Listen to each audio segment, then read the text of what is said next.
Do'stlar, qiziqarli keys pasyankamizda pastki qovurlaridan e'tibor qilishimiz mumkin.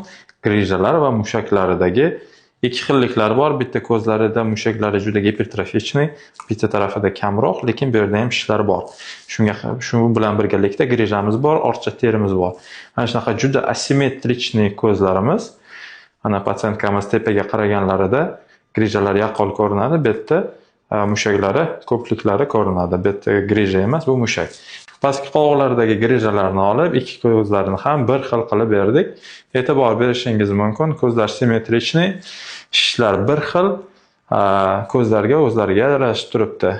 Bu holatda kontapeksiya ham qilingan, ikki tomonga terilar tortilib, ajinlarimizdan xalos qilib berganmiz. Do-post rezultatlariga e'tibor qilishimiz mumkin. Mana ikki xilliklar ketgan, bir xil chiroyli rezultat. Juda qiyin bo'ldi va operatsiya oson bo'ldi demaymiz. Agarda sizga ham shunaqa